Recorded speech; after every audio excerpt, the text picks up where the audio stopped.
Most people think their thoughts are messy because they lack discipline. They say they're distracted, unfocused, scattered. But that explanation is too shallow, and it keeps you stuck. Your thoughts aren't disorganized because you're weak. They're disorganized because no one ever taught you how organization actually works inside the mind. What you experience as chaos is not randomness. It's structure without hierarchy. Thoughts don't pile up because you think too much. They pile up because nothing inside your mind has a defined place to go, so everything competes at the same level. Ideas, worries, memories, plans, regrets, questions, all shouting at once. And when everything speaks at the same volume, clarity collapses. This is why trying to focus harder never solves the problem. Focus applied to a disorganized system only intensifies the noise. You don't need more effort. You need a better internal architecture. The first technique to organize your thoughts is this: separate thinking from holding.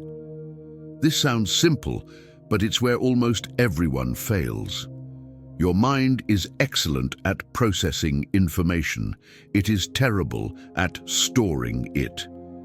Yet most people use their mind as a storage unit. They try to remember tasks, hold on to ideas, keep track of obligations, replay conversations, and archive unresolved questions, all at the same time. The result is predictable: congestion. A congested system feels overwhelmed, even when nothing urgent is happening.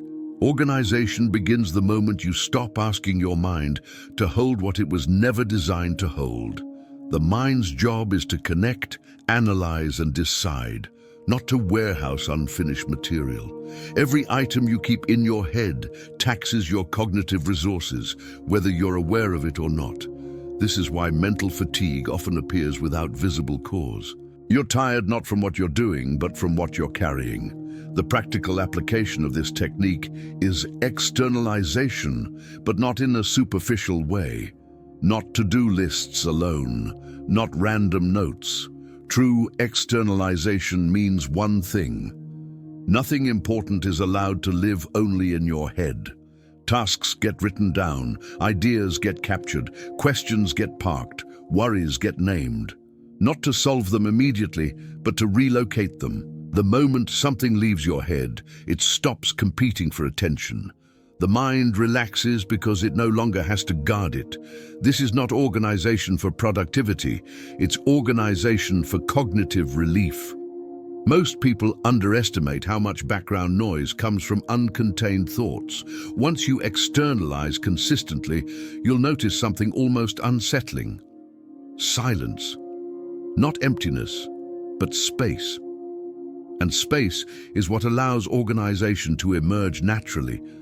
If you pause right now and ask yourself how many open loops you're holding mentally, you'll understand why clarity has been so hard to access. You don't need to fix them yet. You just need to stop carrying them. The second technique goes deeper, and this is where real organization begins.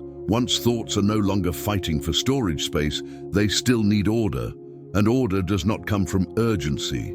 It comes from categorization. The second technique is this: organize thoughts by function, not by emotion. Most people organize internally based on how something feels. Stressful thoughts get attention. Emotional thoughts loop. Neutral thoughts fade. This creates a distorted mental landscape where importance is confused with intensity. Intensity is not importance.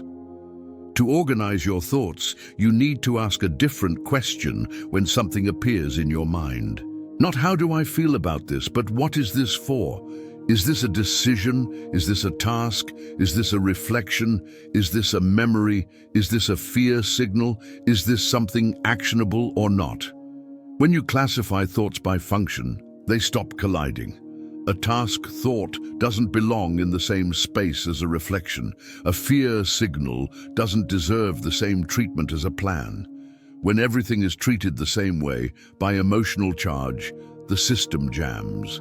This is why anxious people often feel mentally disorganized. Anxiety flattens hierarchy. Everything feels equally urgent. Everything demands resolution, and resolution becomes impossible. Functional categorization restores hierarchy. A thought that is not actionable right now is acknowledged and parked.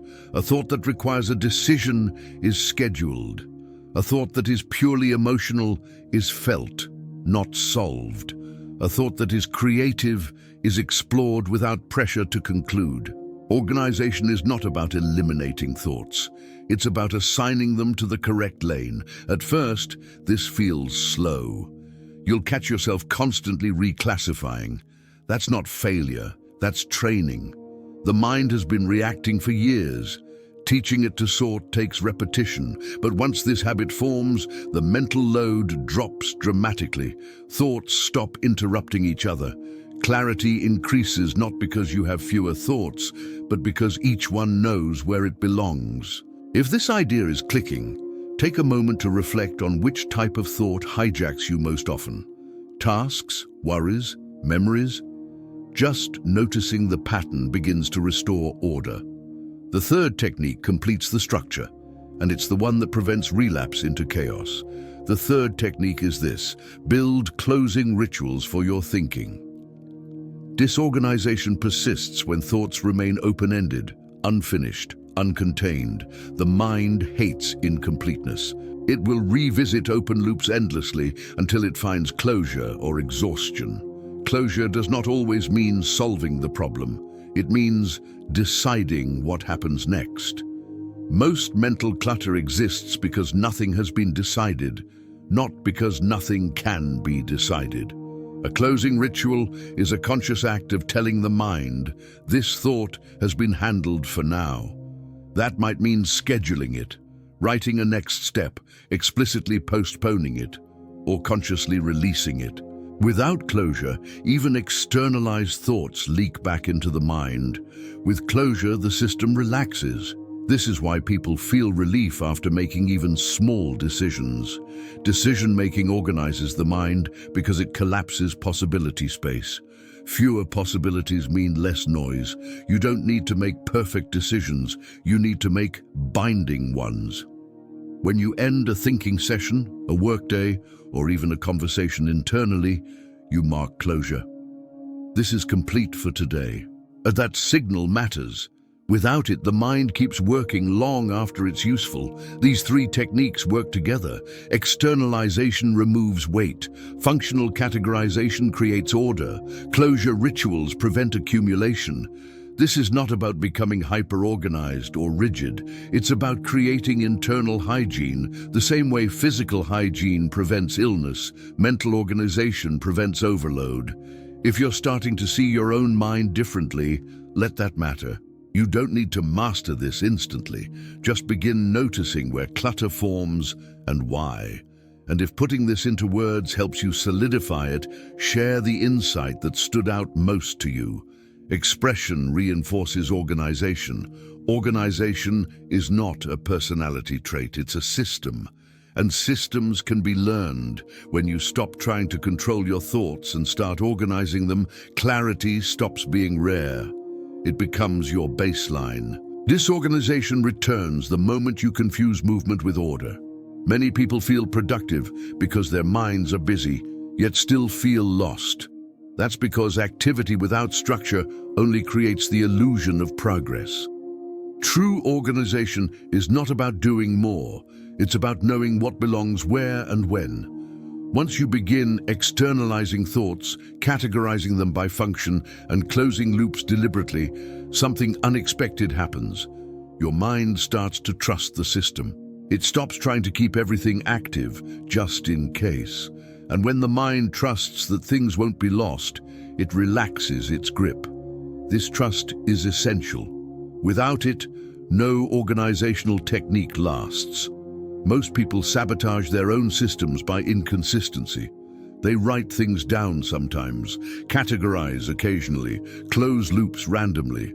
The mind notices this.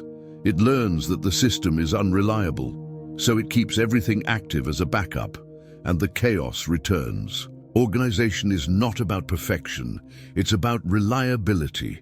When your mind sees that captured thoughts stay captured, that categorized thoughts get handled in their proper time, and that closed thoughts truly rest, it stops flooding you. It stops interrupting, it stops repeating itself, not because you forced it to, but because it no longer needs to shout. There is another mistake that quietly destroys mental organization, treating thinking as a continuous activity instead of a bounded one. People think all day without start or end points. Thoughts bleed into each other, work bleeds into rest, reflection bleeds into rumination, and the system never resets. A disorganized mind rarely rests, not because it's active, but because it never finishes. This is why defined thinking windows matter, not rigid schedules, but intentional containers. You decide when you think about certain categories and when you don't. Planning has a time. Reflecting has a time. Problem solving has a time. Outside those windows, thoughts are noted and postponed, not engaged. This single shift removes enormous cognitive noise. At first, you may feel resistance, a sense that you're ignoring something important. That feeling is not intuition, it's habit. The mind has been trained to equate constant engagement with responsibility. But responsibility is not thinking endlessly. Responsibility is deciding when thinking is useful. When you create containers for thought, you regain authority over your mental energy. Another subtle source of disorganization is unresolved emotional residue. Thoughts don't just clutter the mind because they're numerous. They clutter it because they're emotionally charged. Emotional charge acts like glue. It keeps thoughts stuck to attention long after they've lost relevance. This is why some thoughts repeat even when they're written down and categorized. The function is clear, but the emotion is not processed. Organization requires emotional acknowledgement, not emotional analysis. You don't need to explain the emotion. You need to allow it to be felt without turning it into a problem to solve. Once felt, its grip loosens, and the thought can move to its proper place. Ignoring emotion doesn't create order. It creates suppression. Suppression always leaks back as noise. A well-organized mind is not emotionless. It's emotionally honest without being emotionally ruled. You'll also notice that clarity improves when you stop multitasking mentally. Thinking about multiple categories at once feels efficient, but it fragments attention. Fragmentation prevents closure. And without closure, organization collapses, one category at a time, one decision at a time, one closure at a time. This is not slowness, it's precision. Over time, these practices change how thinking feels. Thoughts become less sticky. Ideas come and go without panic. You stop fearing forgetting something important because you've built a system that remembers for you. And when fear of forgetting disappears, mental space opens. That space is where insight appears, not because you chased it, but because you made room. If you reflect on your own experience, you'll likely realize that your most organized moments weren't when you were trying hardest. They were moments when the system was simple, trusted, and bounded. You can recreate that state deliberately. Organization is not about controlling thoughts. It's about giving them a place to land. When thoughts know where they belong, they stop fighting for attention. If this perspective is reshaping how you think about thinking, stay with it. Let it integrate gradually. Mental order is not built through intensity. It's built through consistency. And once consistency is in place, clarity stops being something you chase. It becomes something you return to, naturally again and again. At this stage, most people begin to notice a quiet but profound change. Their mind feels lighter even when life hasn't slowed down. Problems still exist. Responsibilities are still there. But the sense of being mentally buried under everything starts to fade. That's because organization is not about reducing complexity. It's about reducing friction. Friction is what exhausts you, not thinking. A disorganized mind wastes energy constantly switching contexts, reopening loops, revisiting the same thoughts with no added value. An organized mind conserves energy by knowing when to engage and when to release. That conservation is what creates clarity, not effort. One of the clearest signs that your thoughts are becoming organized is that you stop confusing urgency with importance. Urgency screams. Importance doesn't need to. When your system is disorganized, whatever feels loudest takes over. When it's organized, volume no longer decides priority. This is why many people feel mentally hijacked by small things. A message, a reminder, a minor mistake. These things aren't powerful on their own.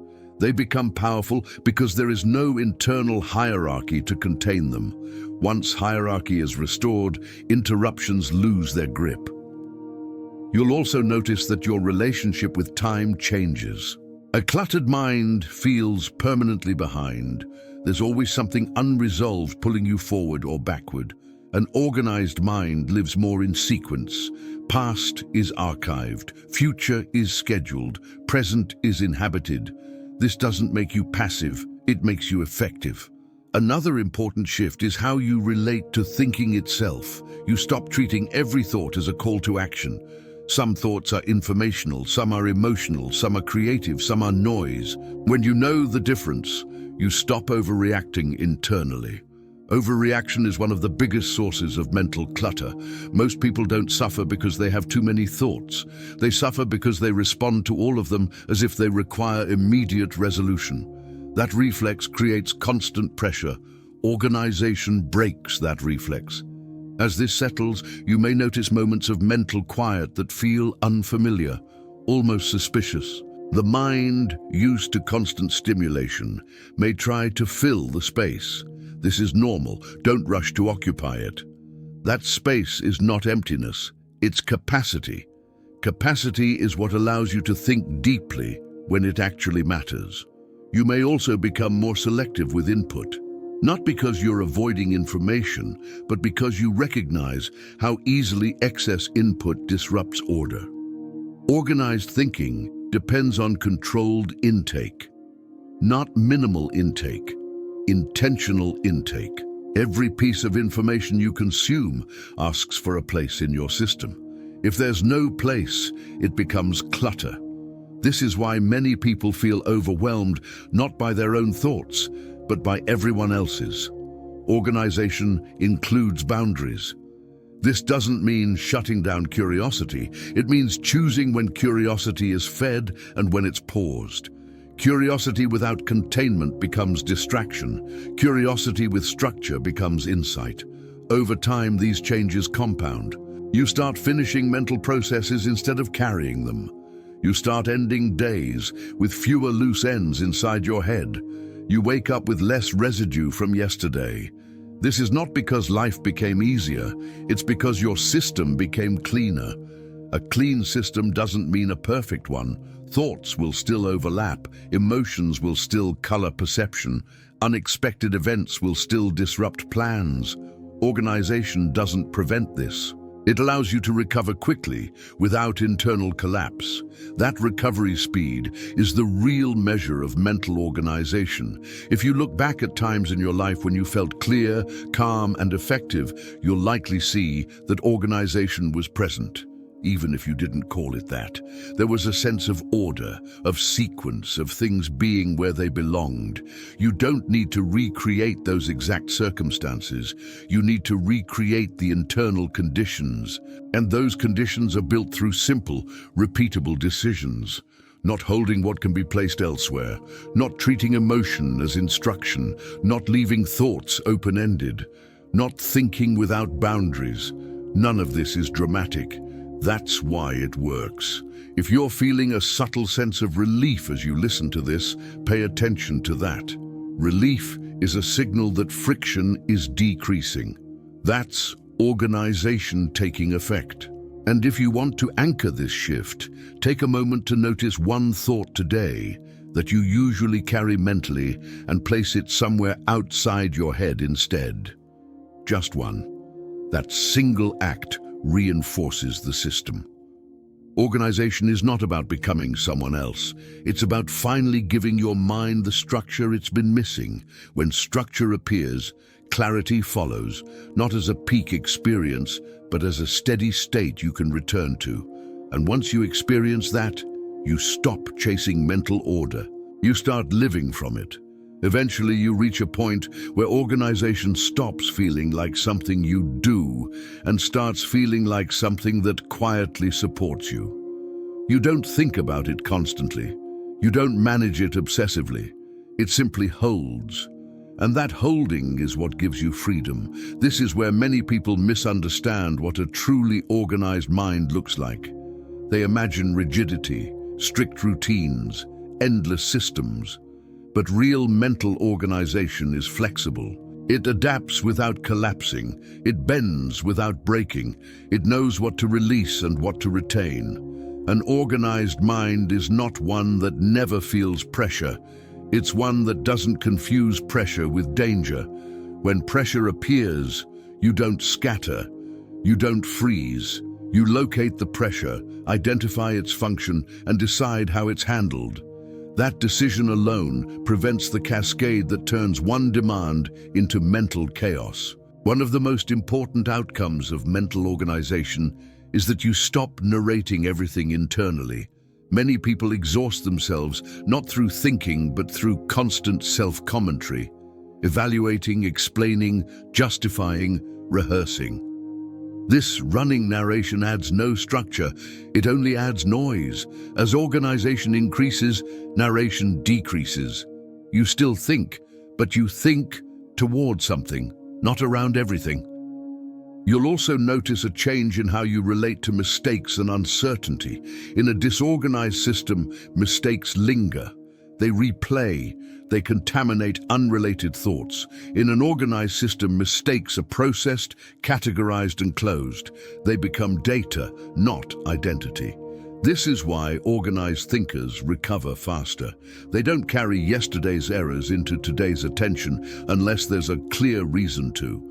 And when there is a reason, it's deliberate, not compulsive. Another subtle but powerful shift is how you experience choice. A cluttered mind feels trapped because every option feels heavy. An organized mind experiences choice as movement. You decide, act, and release. The weight doesn't stay with you. Weight stays only when thoughts remain unfinished.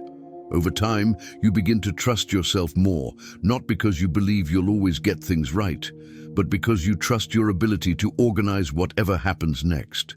That trust reduces fear. And reduced fear dramatically improves thinking quality. This is the paradox most people miss. Organization creates calm, but calm is not the goal. Capacity is. With capacity, you can handle complexity. You can sit with difficult questions without rushing. You can think deeply without drowning. You can pause without guilt. You can act without internal resistance. That's what people are actually searching for when they say they want a clear mind. A clear mind is not empty. It's ordered. And order doesn't mean control over life. It means coherence inside yourself. If you step back and look at everything you've explored here, you'll see a pattern. Disorganization was never about lack of intelligence or discipline. It was about missing structures that were never taught, structures that had to be discovered. Now that you see them, you don't need to apply them perfectly. You only need to apply them consistently enough that your mind stops compensating for chaos. Start small. One externalized thought, one categorized worry, one deliberate closure. These small acts compound faster than force ever could. And if you've stayed with this all the way through, that already says something important about you. Part of you is tired of mental noise and ready for something more sustainable. Honor that. You don't need to organize your entire life. You just need to stop letting everything live in the same mental room. Once thoughts have a place, the mind can finally rest between them. And from that rest, clarity doesn't need to be chased. It simply shows up when it's needed and only then.